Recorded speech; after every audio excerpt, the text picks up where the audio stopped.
Welcome. We hope you're ready to learn about the greatest organ in your body, the heart. To begin our conversation about the heart, we're going to talk about the structure of the heart, the function of the heart, and then finally the blood flow through the heart. The heart is the shape and the size of a man's closed fist and is located at the side on the left side of the midline of the body. The heart is enclosed in a pericardial sac, which has two layers. The first layer is a fibrous pericardium, and this layer is thick connective tissue, and it's what keeps your heart attached to the diaphragm and in the correct place in your chest. Secondly, the inner layer is called the serous pericardium, which helps to lubricate the heart. This layer then is broken down into a visceral and parietal layer. The serous pericardium forms the epicardium, which is the outermost layer of the heart's wall. The heart is made up of three layers: the epicardium, which is the outermost layer, the myocardium, which is the middle layer, and then the endocardium, which is the innermost layer. The myocardium of the heart wall is a consistently working heart muscle that needs efficient nutrients and oxygen. There is an extensive network of blood vessels that bring oxygen to the contracting cells and to remove waste. Cardiac muscle is similar to skeletal muscle. Cardiac muscle and skeletal muscle are both striated, but the cardiac is much shorter than the skeletal muscle fibers. The heart is the muscle that is organized into sarcomeres and contains only one nucleus, which is located in the central region of the cell. The muscle also contains many mitochondria and myoglobin. There are extensive branches within that make up the heart that are connected to one another at their ends, called intercalated discs. Intercalated discs allow the heart to pump in a wave-like pattern. The heartbeats are controlled by a different cell though, the pacemaker cells. As many of us know, the heart is not affected by consciousness, or we would forget about beating our heart when we're stressed out during grad school. Instead, it is a continuous, controlled by the automatic nervous system feedback signals to speed up and slow down the heart rate.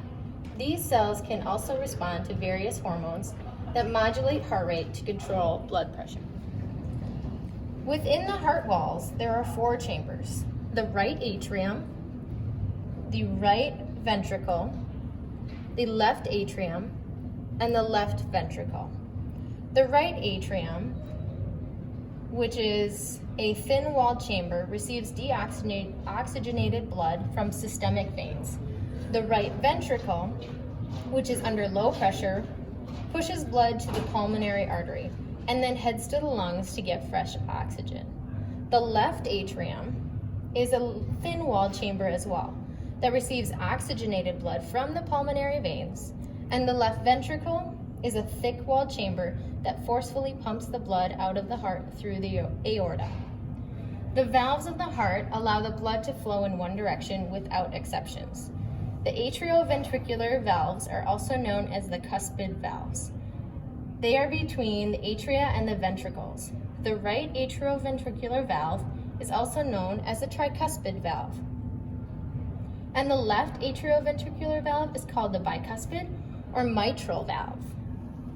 The semilunar valves also are located at the bases of the large vessels, leaving the ventricles. The pulmonary semilunar valve is between the right ventricle and the pulmonary trunk. And the pulmonary semilunar valve is between the right ventricle and the pulmonary trunk, whereas the aortic semilunar valve is between the left ventricle and the aorta. Now that we have covered the structure of the heart, we will be going over the function of the heart with Christy. The heart serves as the main organ of the circulatory system, which also includes blood and blood vessels. The primary responsibility of the heart is to pump blood in a process called the cardiac cycle. This allows all parts of the body to receive needed oxygen and nutrients. Normal operation of the heart is constantly required for all parts of the body to work properly. Because of the great necessity of the heart and its functions, it is considered one of the most important organs in the body. As it may be apparent, the heart is responsible for the heartbeat, or the lub-dub sound you hear when listening to the heartbeat with a stethoscope. Although these two sounds seem minimal and occur rather quickly, there is a lot that plays into the heartbeat. First, the atria and ventricles relax and fill the blood during the diastole stage. Then, systole begins, which is when the lub sound is heard. During this part, the atria contract and push blood into the ventricles. As the atria start to relax, the ventricles contract and pump blood out of the heart. This marks the end of systole, when the dub sounds occur. Since the functions of the heart are complex with many moving parts, the heart muscles must be perfectly coordinated with both the left and right sides working in unison. Each heartbeat must happen in the correct direction at the correct time with the correct pressure. Electrical impulses help to coordinate this intricate series. Let's take a closer look at how this signal travels. Hi, I'm an electrical impulse. Right now I'm at the top of the right atrium at the sinoatrial or SA node, which is known as the heart's pacemaker. Here, I will cause contraction of the atria, which will push blood through the ventricles.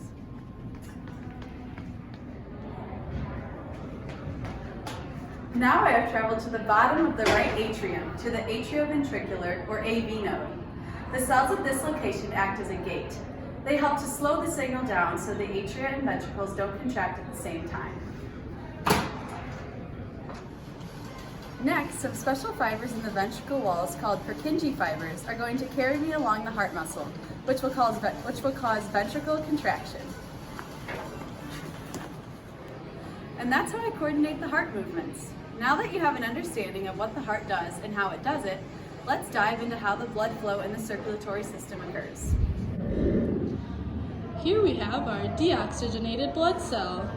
The cell enters the heart through the superior vena cava, and now it is entering the right atrium. The right atrium contracts, and the blood is pushed through the tricuspid valve and into the right ventricle. As the ventricle contracts, it simultaneously closes the tricuspid valve and forces the blood up and out into the pulmonary artery. This is the only artery that carries deoxygenated blood. From here, the blood flows through the lungs, where it is oxygenated once again. The newly oxygenated blood travels back from the lungs to the heart via the pulmonary vein. The cell is then dumped into the left atrium. When the left atrium contracts, it is then pushed through the bicuspid valve and into the left ventricle. Look at that cell go. Then the left ventricle contracts and simultaneously closes the bicuspid valve and forces the oxygenated blood through the aortic valve and into the aorta. It finally branches into the rest of the arteries that oxygenate the entire body.